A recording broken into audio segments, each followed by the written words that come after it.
The Mongol Empire, the explosion in Central Asia. This is part 1 before going to part 2 concerning Mongol rule in China. And we'll go over Asia under the reign of the Mongols. The Mongols, who succeeded the Song as the rulers of China in the late 13th century, rose to power in Asia with stunning rapidity. In the 1160s, the 12th century, when Genghis Khan, also known as the founder of the Mongol greatness, was born, the Mongols were a relatively obscure pastoral people in the area of modern-day Outer Mongolia. Like most of the nomadic people in the region, they were organized loosely into clans and tribes, and even lacked a common name for themselves. Rivalry among the various tribes over pasture land, livestock, and other things as well, such as valuable goods, was intense and increased at the end of the 12th century as a result of a growing population and the consequent overgrazing of pastures, as well as obvious human territorialism. Since they had no source of subsistence besides their herds, the Mongols were, in the words of one historian, in a state of stress. This challenge was met by the great Mongol chieftain Genghis Khan, who existed from around 1162 to 1227, whose original name was Temujin. When Temujin was still a child, his father, an impoverished noble of his tribe, was murdered by a rival, and the boy was forced to seek refuge in the wilderness. Described by one historian as tall, adroit, and vigorous, young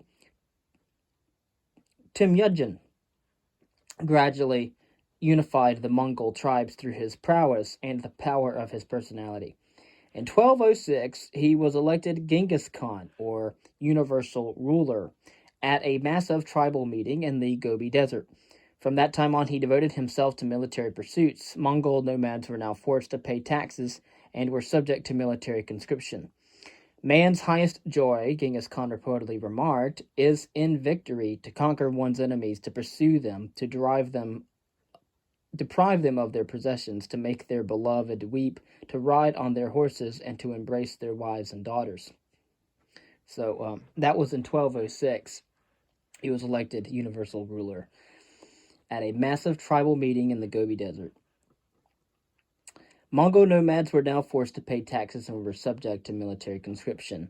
He said that man's highest joy is in victory, to conquer one's enemies, to pursue them, to deprive them of their possessions, to make their beloved weep, to ride on their horses, and to embrace their wives and daughters. End quote. The army that Genghis Khan, or the universal ruler, unleashed on the world was not exceptionally large, totaling less than 130,000 in the year 1227, at a time when the total Mongol population numbered between 1 million and 2 million. But their mastery of military tactics set the Mongols apart from their rivals. Their tireless flying columns of mounted warriors surrounded their enemies and harassed them like cattle, luring them into pursuit and then ambushing them with flank attacks. John Plano Carpini, a contemporary Franciscan friar, remarked, quote, "As soon as they discover the enemy, they change, and each one unleashes 3 or 4 arrows. If they see that they cannot break, they retreat in order to entice the enemy to pursue, thus luring them into an ambush prepared in advance.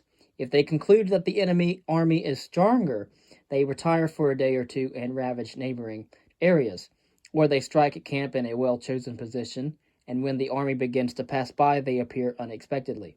Their military stratagems are numerous. At the moment of an enemy cavalry attack, they place prisoners and foreign auxiliaries in the forefront of their own position, while positioning the bulk of their own troops on the right and left wings to envelop the adversary, thus giving the enemy the impression that they are more numerous than they actually are in reality. If the adversary defends himself well, they open their ranks to let him pass through in flight, after which they launch in pursuit and kill as many as possible." End quote. And in the years after the election of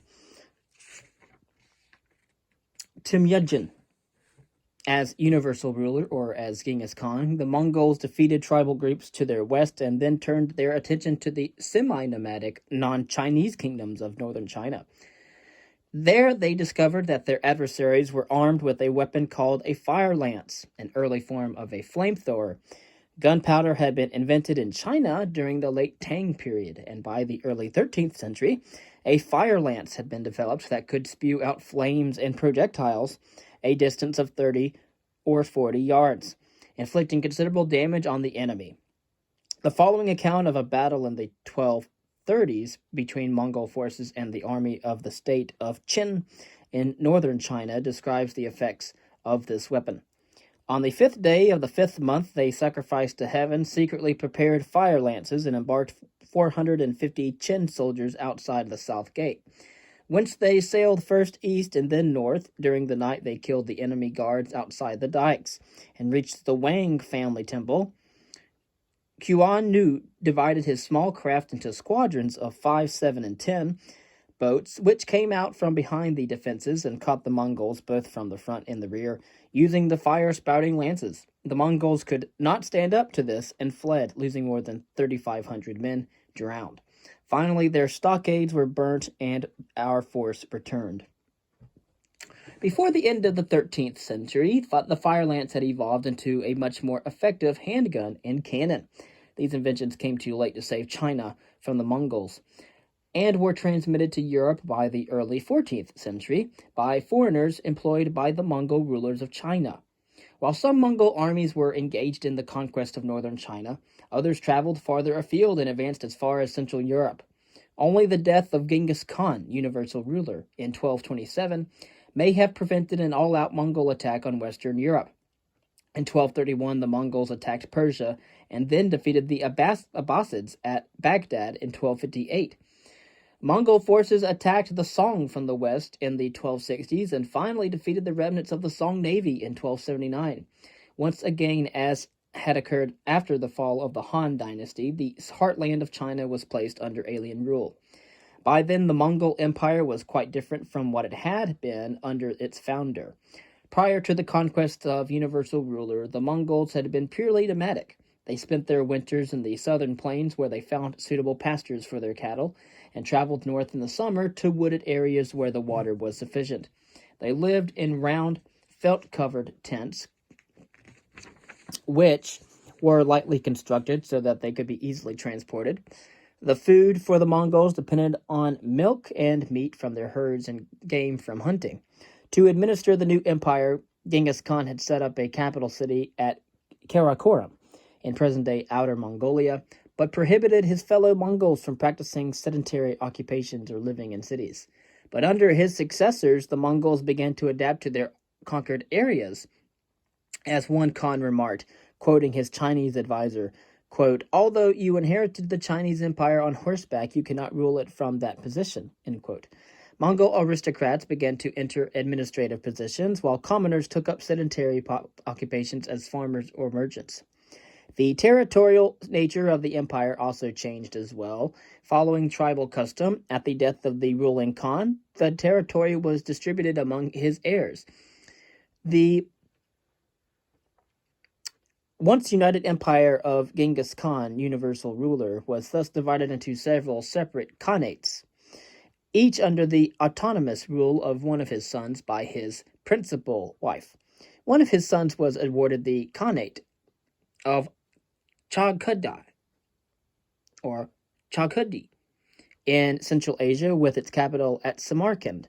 Another ruled Persia from the conquered city of Baghdad.